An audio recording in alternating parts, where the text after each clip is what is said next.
Fala, terceirão! E aí, como é que vocês estão? Saudade? Pensaram que ia ficar sem fazer nada, né? Só que não. Gente, tô preparando esse vídeo aqui pra vocês que eu vou dar tipo uma continuidade no conteúdo, tá? Eu sei que a gente não fez a primeira prova, mas assim que a gente voltar a gente faz uma retomada de conteúdo, tá? A gente faz mais lista de exercícios, já fizeram um monte, né? Mas eu vou dar continuidade no conteúdo para vocês não ficar sem fazer nada toda essa época. Vai lá saber desde até quando, né, que vai durar essa quarentena, beleza? Mas pelo amor de Deus, fica em casa, beleza? Vamos lá, gente.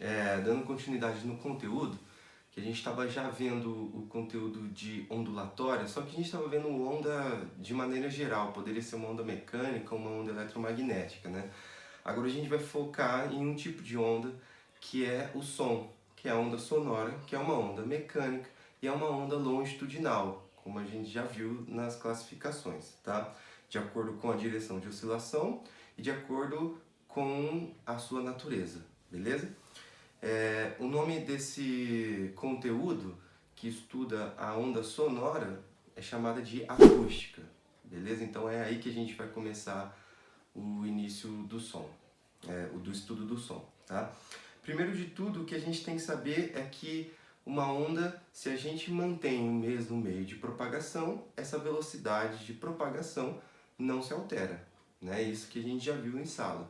Se eu mudo o meio de propagação, se esse meio ele tem um índice de refração diferente do índice de refração incidente, tá? A gente vai ter o fenômeno da refração, que nada mais é do que a mudança de velocidade de propagação. Porém, se a gente mantém constante o meio, a gente mantém constante também a velocidade, tá? Bom, a velocidade de propagação da onda sonora no ar, ela é de aproximadamente 340 metros por segundo. É uma constante, tá? É um valor alto, porém, se comparado com a velocidade de propagação da luz, é um valor baixo, né? A velocidade da luz chega a 3 vezes 10 a oitava metros por segundo. É bastante coisa, né? E o som fica bem para trás. Bom, a gente tem que a propriedade dessa velocidade de propagação do som no meio é que quanto mais rígido for o meio, maior é a velocidade de propagação, né? Considerando que ela é uma onda longitudinal, ou seja, a direção de propagação é paralela à direção de oscilação dessa onda, então significa que quanto mais próxima uma partícula do meio estiver uma da outra, mais fácil vai ser de transportar essa energia pelo meio, tá? Então se a gente pegar um meio gasoso, a gente vai ter uma partícula mais longe da outra, tá? Então a velocidade de propagação da onda sonora nesse meio, que seria um meio gasoso, que é o ar, a velocidade é menor que, por exemplo, a velocidade na água, tá? Que é menor ainda a velocidade de propagação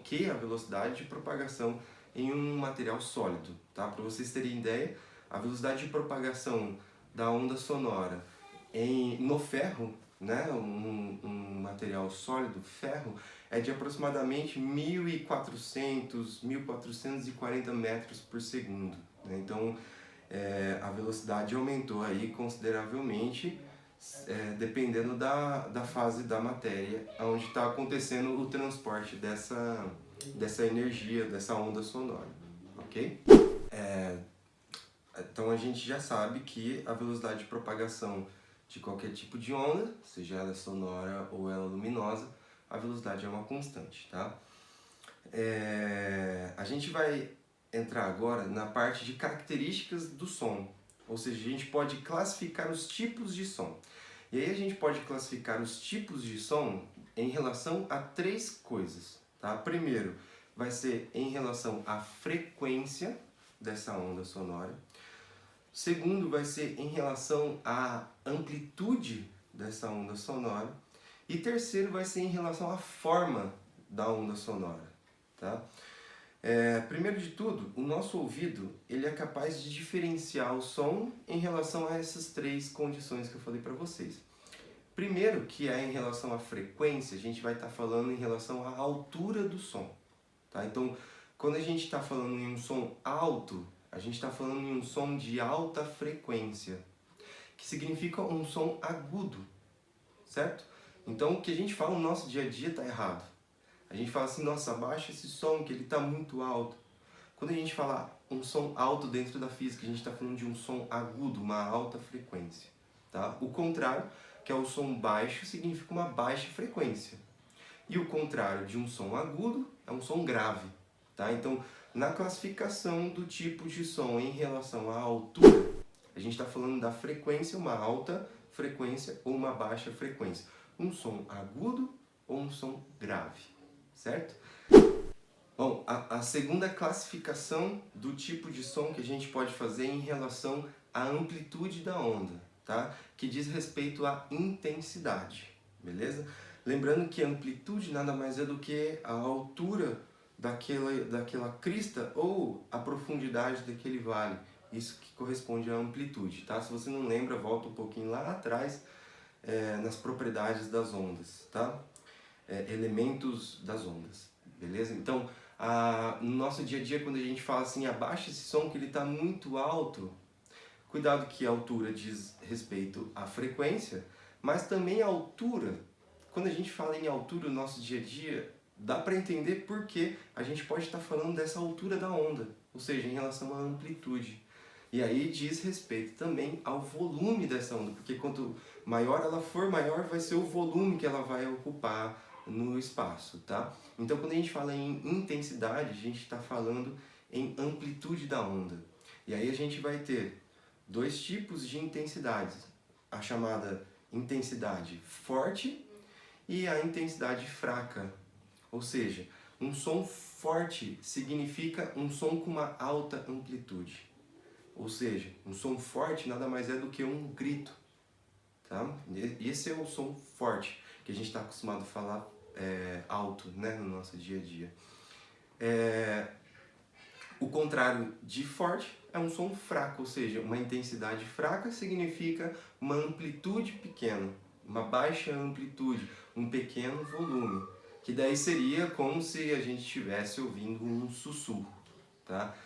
Isso é um som fraco, beleza? Então, diferenciando, a gente pode classificar o som em relação à altura, que diz respeito à frequência, som agudo e um som grave, e a gente pode também classificar o som de acordo com a intensidade, um som fraco e um som forte, certo? Um grito um som forte e um sussurro, um som fraco, tá? E a terceira maneira da gente classificar uma onda sonora é em relação ao timbre dessa onda. Quando a gente fala em timbre, a gente está falando no formato da onda, tá? Cada onda sonora produzida possui o seu formato, tá?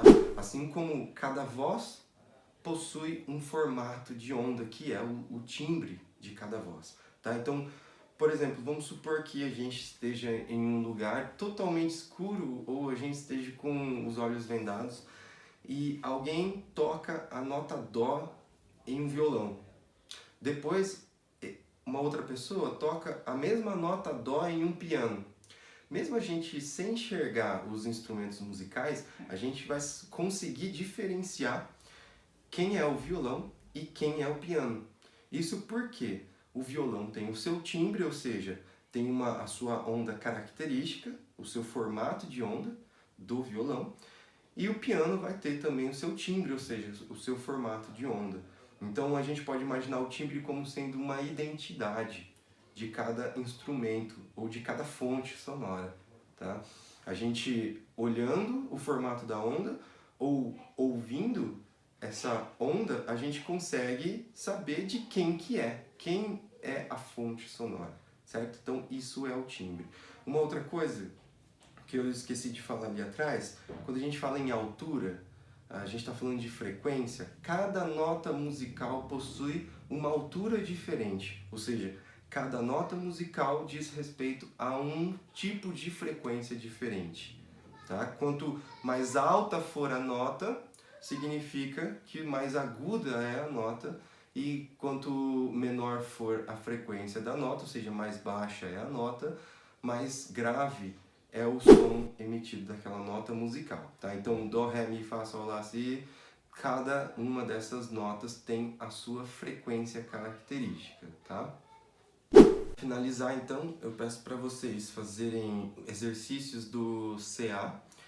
Abram lá na seção que fala sobre as qualidades fisiológicas do som e tentem fazer os exercícios, tá? Qualquer coisa, qualquer dúvida, é só me chamar no WhatsApp ou no Insta. Eu acho que até no Insta é um pouquinho mais fácil, porque o WhatsApp eu quase não vejo, porque é muita mensagem, muito grupo enchendo o saco. Então é mais fácil a gente tirar dúvida pelo Instagram, beleza? Tranquilo? Gente, bons estudos, me chamem qualquer coisa. Se você der conta de entender muito bem essa parte desse conteúdo, tenta voltar, fazer mais exercícios do que a gente já fez, tá? Que vai ser o conteúdo para a prova quando a gente voltar, beleza? Fique em casa.